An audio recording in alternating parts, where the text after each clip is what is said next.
Les doy la bienvenida a Abro Hilo, el podcast oficial del Club del Erizo. Acá encontrarás información, debates y análisis sobre la realidad argentina y del mundo. El día de hoy volvemos con una sección que en Abro Hilo nos gustó mucho hacer en su momento, que es Cinema Erizo. En esta ocasión, como seguramente habrás visto en el título, vamos a hablar de Borgen, serie danesa que se volvió muy viral en tiempos de pandemia, muy relacionada al mundo de la política. Y nos parecía interesante porque trata muchos temas que son muy actuales, más allá de que la serie ya tiene varios años y de que más allá de que se popularizó hace 2 años, un año como mucho.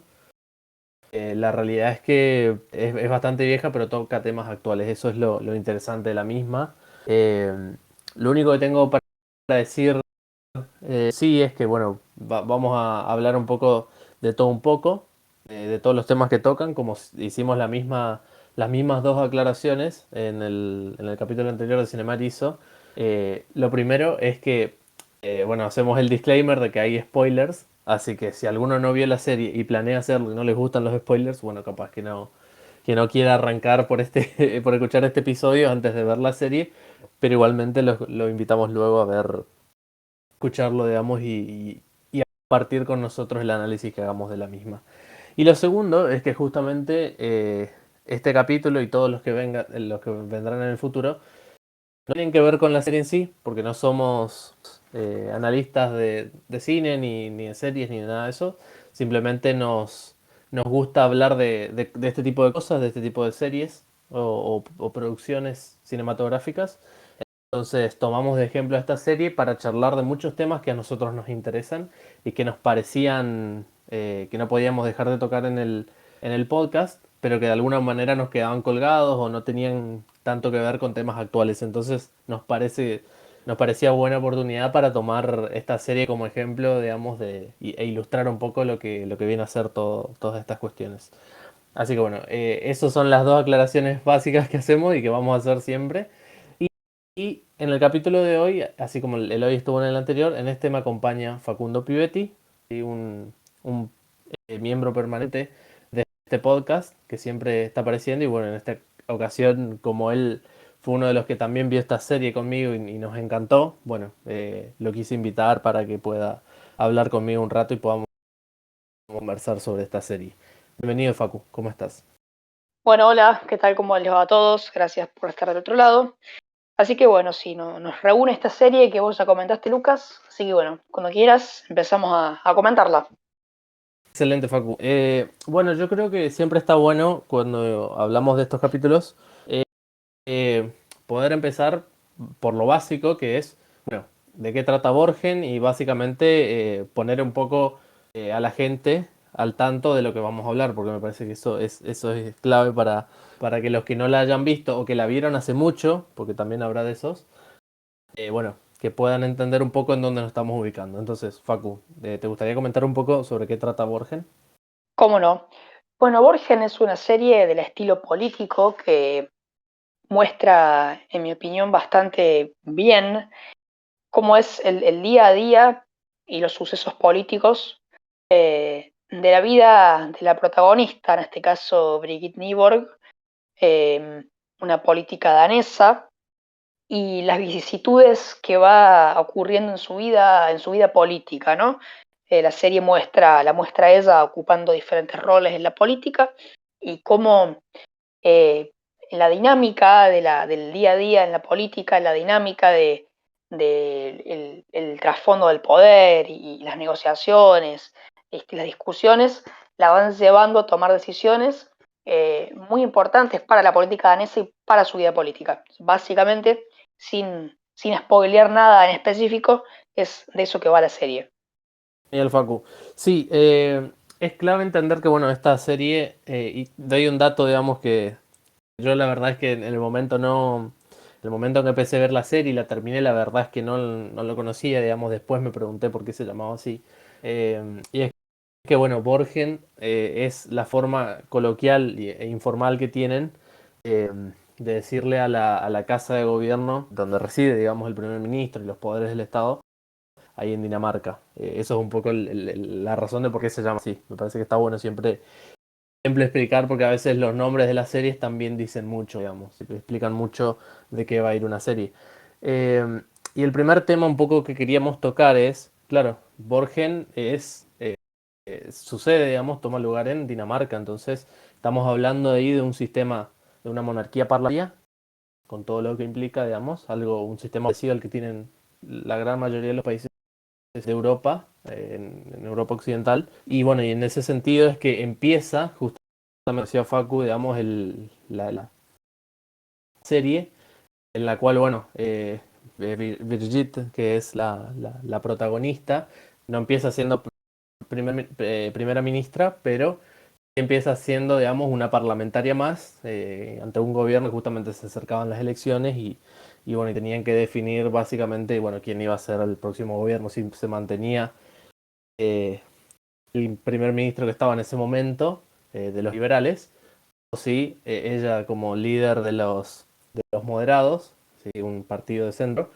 podía de alguna manera tener incidencia al menos en el gobierno. Su idea era, bueno, era en una coalición con el partido de los laboristas y de centro izquierda.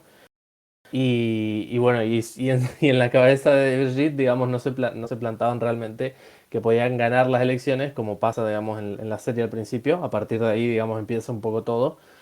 Y bueno, y al final termina sorprendiendo justamente porque, por distintas razones y sobre todo por unas escenas en un debate que se da, bueno, digamos, un poco se cambian, digamos, ciertos resultados, los que mostraban las encuestas, y hay una sorpresa, un batacazo, como se dice, digamos, porque, bueno, ella termina ganando las elecciones con su partido, y bueno, y terminan formando gobierno y todo eso. Es un poco así como arranca esta serie, y en la cual arranca justamente de Birgitte Nyborg, primera ministra de Dinamarca. Ahora, Facu, mi pregunta un poco para empezar a charlar de esto es, eh, digamos, se maneja, digamos, cómo es la dinámica, mejor dicho, dentro de una monarquía parlamentaria y sobre todo, tomando como referencia la serie, bueno, cómo se da esto en la práctica, cómo, digamos, se conforman los gobiernos en una monarquía parlamentaria. Bueno, las monarquías parlamentarias, la institución protagonista de la esfera política de los países con este sistema es básicamente el Parlamento. Parlamento que se elige de diferentes maneras acorde al país, pero en la mayoría de los casos tenemos que el territorio de ese país está dividido en circunscripciones y cada circunscripción elige a un representante para que vaya al Parlamento. En el parlamentarismo no es que se vota a una sola persona, como estamos acostumbrados en repúblicas presidenciales, sino que cada circunscripción vota a su propio representante del distrito donde le toca, a donde vive, digamos. Bueno, uno de esos representantes, de todos los que hay, por partido, pensemos que la mayoría de los partidos tiene un representante por distrito, pero uno de todos esos es como el líder del partido, es como la persona que tiene como más peso político. En este caso, el partido que logra más escaños, que gana en más circunscripciones, más distritos, es la persona que puede llegar a formar el poder. Lo que sucede acá también es que existen las coaliciones. Esto quiere decir que, por ejemplo, si tenemos un partido que gana una elección y obtiene 40 escaños, pero el segundo obtiene 30 y el tercero obtiene 15, bueno, el segundo y el tercero pueden unirse, obtienen muchos más escaños que esos 40 del primero y pueden formar un gobierno a pesar de no haber sido el partido más votado o los partidos más votados. Es la dinámica del parlamentarismo. Importa la cantidad de escaños que un partido o una coalición pueden llegar a tener. Y esto en la serie se deja ver muy bien en la forma en la que, bueno, alerta spoiler, Birgit Nyborg llega a ser la primera ministra de Dinamarca. Incluso adentro de la coalición de gobierno, donde en la serie muestra cómo al momento de conformarse una coalición es una alianza entre dos partidos una vez que se conformaron las elecciones, que tuvieron los resultados, bueno, esta negociación de entonces tenemos la coalición pero no tenemos un primer ministro, entonces ¿quién va a ser el primer ministro? cómo va a ser la distribución después de de los ministerios, porque eso también es importante en el parlamentarismo. Los ministerios son electos entre los parlamentarios, entre estas personas que son electas en las circunscripciones. Entonces, muchas veces las coaliciones tienen un reparto de estos ministerios que hace que la coalición se legitime mucho más, porque de repente está bien, tenemos que, por ejemplo, el primer ministro es de un partido, pero los ministerios más importantes, como por ejemplo Relaciones Exteriores, Economía e Interior, son del otro partido miembro de la coalición, por supuesto. Y también es importante, que ya quizás más tarde volveremos a mencionar, es también que la coalición debe mantenerse, porque así como dos partidos eligen formar un gobierno en una coalición, uno de esos partidos de la coalición podría decidir irse y por tanto generar una situación de falta de escaños suficientes para seguir conformándose un gobierno, lo cual debería volverse a elegir un primer ministro o, en última instancia, llamar a elecciones. Claro, sí, sí, clarísimo. Ahora, un poco también yo creo que lo que es interesante muchas veces es, y sobre todo para que se entienda la esencia de este sistema, me parece que es cuando uno, por ejemplo, lo compara con la Argentina, digamos que tenemos un sistema presidencialista, uno también, más allá de la discusión que podamos tener, de lo bueno y lo malo que pueda tener cada sistema, obviamente cada uno tiene sus fortalezas y sus debilidades, digamos. La realidad es que también uno se da cuenta de que, bueno, capaz en este tipo de sistemas, la confianza en la clase política, digamos, pareciera ser mayor porque de alguna manera uno lo puede interpretar como, bueno, al final la gente sí elige, digamos, o vota distintos partidos, distintos liderazgos, incluso diría, digamos, si uno considera, digamos, que muchas veces es el liderazgo de justamente esta persona que conduce el partido político y no tanto por los ideales o lo que sea, digamos, lo que representa el partido. Pero al final es justamente, es como si la confianza de la gente estuviera en, bueno, la propia clase política va a resolver quién tiene que ser el gobierno, digamos, quiénes lo van a conformar, qué sentido se le va a dar, digamos, si va a ser más de izquierda, más de derecha, o qué, justamente qué componentes va a integrar esa coalición de gobierno, qué proyectos van a ser prioritarios, digamos, todo este tipo de cosas como que de alguna manera tuviera la confianza puesta en la clase política y uno podrá decir, bueno, lo positivo es que capaz por un lado uno puede decir, bueno, qué sé yo, las opciones electoralistas y populistas del momento capaz, en ese momento no es tan complicado que, no es tan fácil, perdón, que lleguen a gobernar o a tener, digamos, una mayoría circunstancial como para hacer lo que quieren porque tienen que negociar con los demás. Capaz en ese sentido da un poco más de estabilidad al sistema político, pero por el otro lado también uno puede decir, bueno, pero muchas veces los arreglos que se dan, las coaliciones que se dan, muchas veces no representa necesariamente a lo que la gente quería en un principio. Entonces, tiene justamente sus positivos y sus negativos. En ese sentido, digamos, es interesante justamente hacer esa comparación de lo que se gana y lo que se pierde, digamos, cuando uno tiene un sistema u otro. Eso me parecía importante señalarlo. No sé qué pensás. Sí, tal cual. La confianza de la gente es muy importante y también otra diferencia a remarcar es la temporalidad. En los presidencialismos como tenemos en Argentina o como tiene la gran mayoría de los países de las Américas, eh, es un término ya fijo. 4 años y listo, se acaba el mandato de ese diputado. 4 años y se acaba el mandato de ese presidente. En los parlamentarismos hay una fecha determinada en la cual deberían llamarse las próximas elecciones, pero un primer ministro puede no durar 4 años. Con estas cuestiones que comentábamos recién, puede ser que la coalición se rompa y ese primer ministro pierda esta confianza, o sea, se llame lo que se considera técnicamente una moción de censura, donde se le quite el apoyo a ese primer ministro. Veamos, recientemente en el Reino Unido hubo una moción de censura contra Boris Johnson.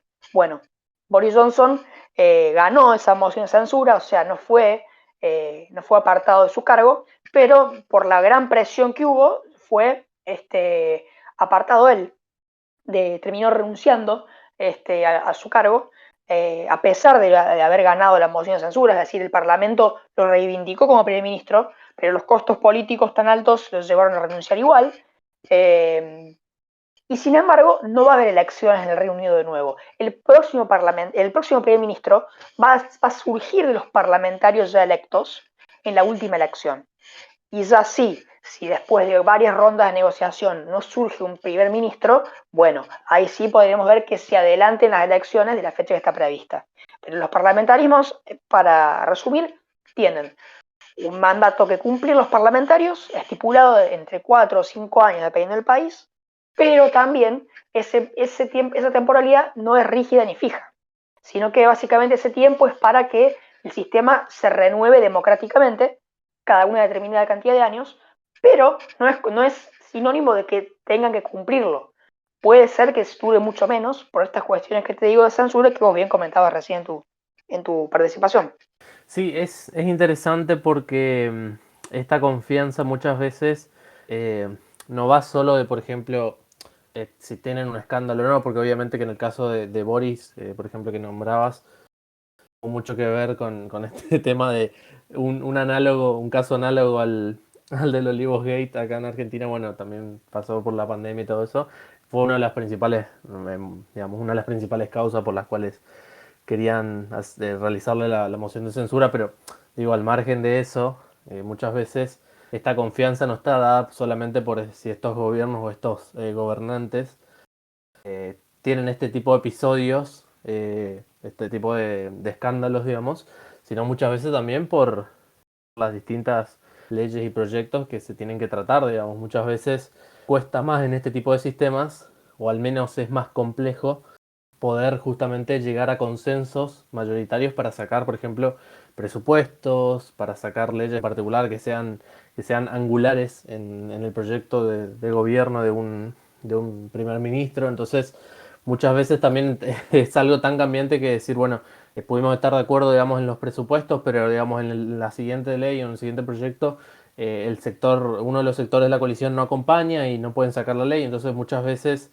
implica incluso hasta buscar estos apoyos por fuera de la coalición, digamos, porque justamente el apoyo interno no está. Entonces, bueno, ahí será negociar, digamos, con otros sectores, con otros espacios políticos para tratar de sacar ese proyecto, y muchas veces obviamente se tendrán que hacer concesiones que cambian el espíritu del proyecto original o cosas así, pero bueno, es también un poco la praxis política, digamos, lo que tienen que hacer todo el tiempo este tipo de gobernantes. Tal cual, es así como comentas Lucas. Lo que sí también agregaría es que en muchos países, no en todos los que tienen este sistema, hay una ley en la cual si una de las partes de la coalición acompaña, sí se considera que se rompió la coalición, que es en el presupuesto. En muchos sistemas, creo que el danés es uno, no estoy 100% seguro ahora, si una de las partes de la coalición no acompaña la ley de presupuesto, se considera que la coalición está rota, porque se considera que que no se pudieron poner de acuerdo en algo tan básico como qué asignación presupuestaria van a tener cada una de las áreas. Y cada una de las áreas está conformada por diferentes sectores de la coalición. Por ejemplo, el Ministerio de Agricultura de un partido, el de Economía de otro, Relaciones Exteriores de otro. Entonces, sí, esta ley de presupuesto, en muchos países, si no se acompaña, se considera que la coalición está rota y se busca una coalición nueva, o en última instancia se llama la acción nuevamente. Bueno, un poco también haciendo referencia a la serie Vuelta, me parece que incluso hay un momento en donde ella, digamos, Brigitte, ya siendo obviamente ministra y todo eso, primer ministra, claro, tiene estos mismos problemas, digamos, que son re comunes en este tipo de democracias, que es justamente la de poder aprobar presupuesto, porque al final es la ley madre, siempre se dice, porque justamente a partir de ahí es que vos podés empezar a planear tu año o los 2 años, dependiendo en cada país. En algunos países varía, digamos, el presupuesto no es de un año. Entonces, claro, es una ley que es fundamental y que es la base de todo lo demás, porque a partir de ahí es que vos decís, bueno, cuántos gastos va a destinar el gobierno en tales cuestiones, digamos, es un poco la forma que tienen de organizarse. Entonces, claro, muchas veces que no consigan ese apoyo al principio es clave, digamos, porque digamos, va a marcar si justamente el gobierno luego va a tener apoyo para las demás leyes o no. Y en la serie justamente muestran eso de que creo que, no recuerdo realmente cuánto tiempo había pasado, pero eran apenas semanas que ella había asumido, o un mes por ahí, y justamente ya tenía este mismo problema para aprobar su presupuesto. Al final, por distintas cuestiones, lo logró hacer. Un pequeño spoiler, pero bueno, al final justamente esa situación se da, y en la vida real es igual, no solo en la serie, es tipo en España, cuántos hemos escuchado en estos años, más allá de que España también tiene su cuestión y por algo también fueron muchos años a elecciones, a votar, pero la realidad es que incluso también ahí muchas veces escuchamos este problema de llegar al consenso para los presupuestos y eso, entonces es algo que se da todo el tiempo en este tipo de países, en este tipo de sistemas se dan bastante, que esa ley, digamos, es la que arranca, digamos, puedes arrancar con el pie derecho, con el pie izquierdo, digamos, y va a marcar si un gobierno puede seguir o no, digamos, digamos, gobernando. Tal cual, Lucas, tal cual es así. Esto en la serie también queda demostrado. El gabinete de Birgit Nyborg, el nombre de la protagonista en la serie, en una instancia se conforma con varios actores de diferente ideología y también esto se ve en las negociaciones que tienen que encarar para lograr, como dijiste vos, pasar el presupuesto y poder seguir en marcha con las acciones de gobierno. Y de repente se ve que uno quiere más presupuesto, otro no, y a veces hay que hacer un ajuste de un área y uno no quiere y le amenaza a la coalición. Eh, y cuando no tenés en tu propio partido alguien que le gustaría ocupar tu rol, entonces también puedes tener mucho fuego amigo. El parlamentarismo requiere una capacidad de negociación mucho más profesional que en los presidencialismos. Y esto la serie lo deja ver muy bien. Por eso hablo por vos también, creo que es así. Recomendamos la serie para el que quiera entender cómo funciona el parlamentarismo en general, ¿no? Sí, sí, totalmente. Es más, yo diría que, digamos, siempre que hacemos estos capítulos es justamente porque recomendamos realmente las series, las pelis, eso siempre lo vamos a hacer. Sobre todo porque siempre vamos a tomar ejemplos de justamente de series o pelis que tienen algo interesante para analizar, tienen, digamos, algo que sí o sí vale la pena mirar, más allá de que a algunos les gustará más una serie u otra, o también hay una cuestión de gustos ahí obviamente que variará, pero bueno, que en general es interesante, digamos, siempre. Y un poco bien pasando a un tema relacionado a esto, pero digamos, desde otro aspecto quiero charlar lo que es, en la serie se da que en algunas leyes particulares o en ciertos momentos particulares de la serie, eh, esto que decíamos de negociar con ciertos espacios políticos, con ciertos partidos, muchas veces llevaba a que, por ejemplo, eh, desde los moderados, como decía, es un partido de centro en la serie, tenga que decir, bueno, si toma, digamos, de alguna manera medidas más de izquierda o más de derecha, entonces está como esta incógnita, y por el otro lado también se muestra como en algunas ocasiones, sobre todo Brigitte, que en su gobierno un poco estuvo tirado, si lo teníamos que poner para un lado, sobre todo un poco más a la centro izquierda, en algún momento incluso se da una negociación con un partido que creo que se llamaba de la Solidaridad o algo así, que ya era como izquierda dura,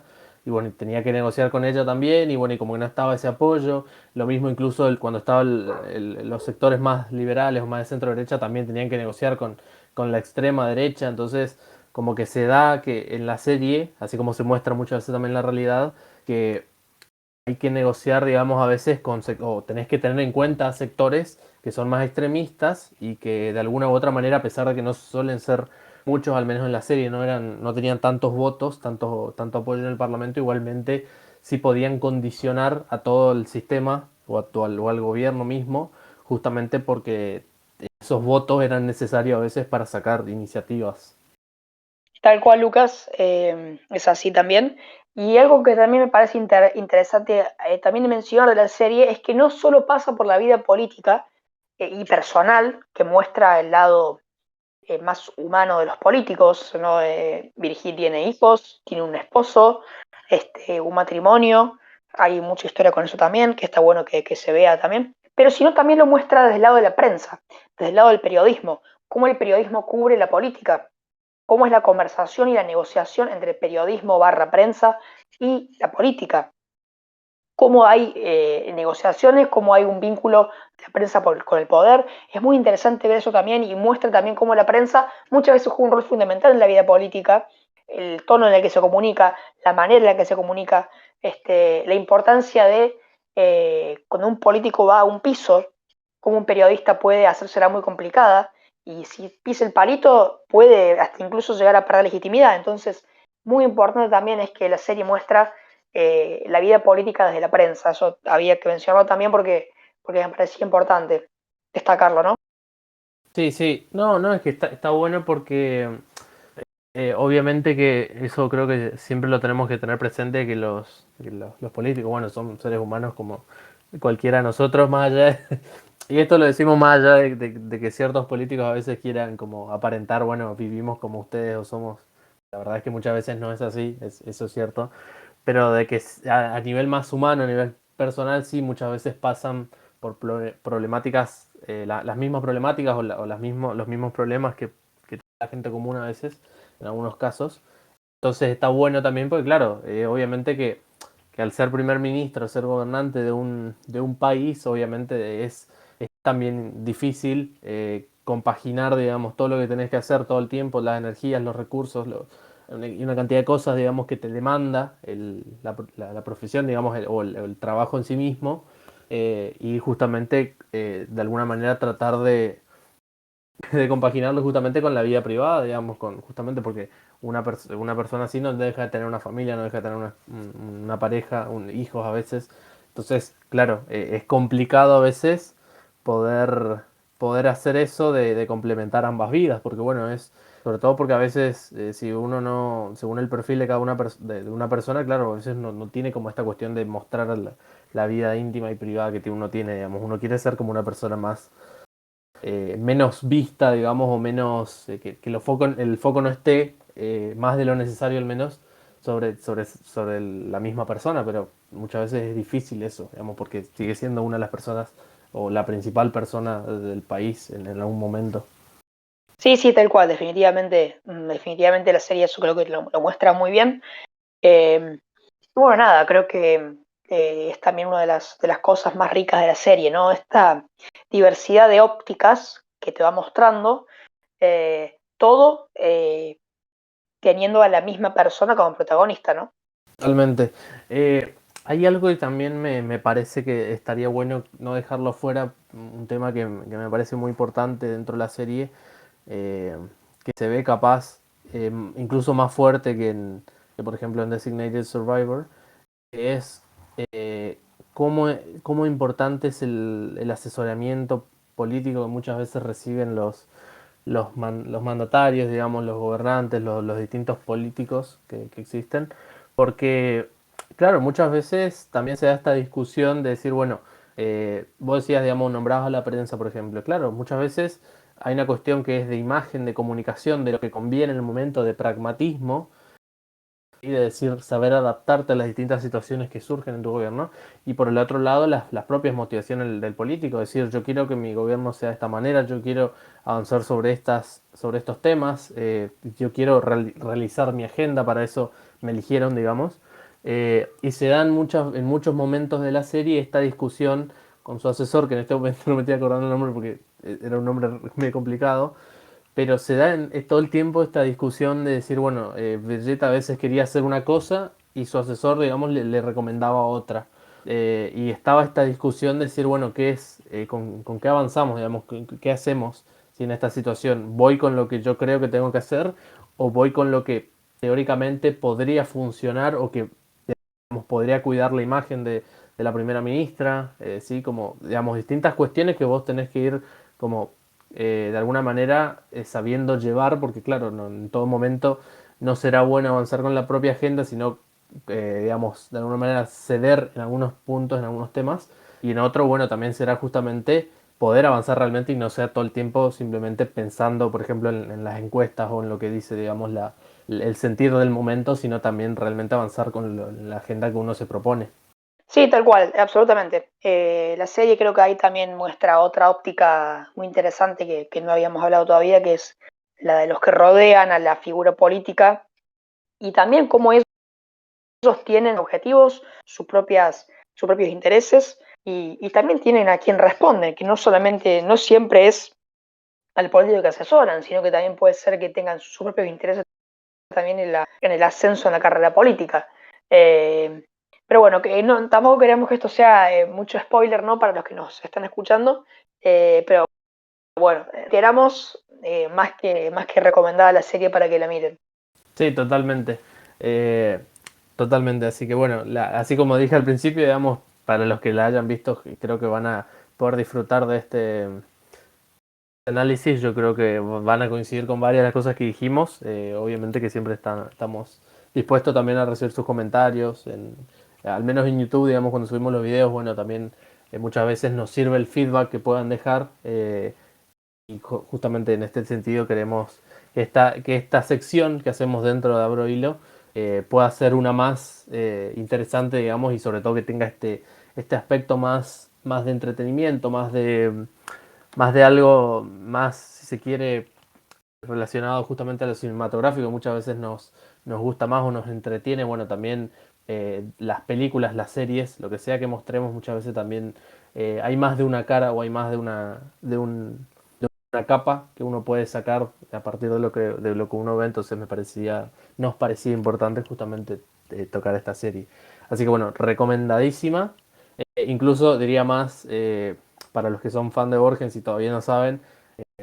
Hoy hablamos solo de la serie original porque muchos dicen hay una última temporada, en realidad es una serie aparte que creo que es producción de Netflix porque vieron el éxito que tuvo, entonces hicieron como una continuación, una secuela, pero bueno, es una serie aparte que yo personalmente todavía no la vi, pero digamos seguramente si está tan buena como la serie original y muchos de los actores son los mismos, así que sea igual de buena. Bueno, también después los invitamos a mirar esa, digamos, y capaz más adelante, que sé yo, hagamos un análisis de esa serie en particular. No sabemos. Pero bueno, gracias Facu de vuelta por estar acá.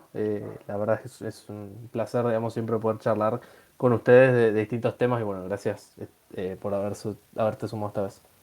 No, bueno, muchas gracias a los que están del otro lado, siempre apoyándonos, siempre tirando buenos comentarios, buenas críticas. Y bueno, nada, será hasta la próxima, hasta el próximo capítulo de Abro Hilo y también de Cinema Erizo, ¿no? Perfecto, sí, totalmente estaremos acá en una próxima sesión. Así que bueno. Si no lo hiciste todavía, no te olvides de seguir nuestra lista de reproducción en Spotify de nuestro podcast, Abro Hilo, ya que nos ayuda a llegar a más gente. Tampoco dejes de suscribirte a nuestro canal de YouTube, Club del Erizo. Además de estos episodios, ahí vas a encontrar Es Más Complejo, nuestro podcast de historia, junto con otros videos especiales que vamos realizando. También podés seguirnos en nuestra cuenta de Twitter, @Club del Erizo, y en Instagram, @Club del Erizo Oficial, para enterarte cada vez que publiquemos un contenido nuevo y no te pierdas de nada. Gracias a todos por escucharnos y nos vemos en la próxima ocasión.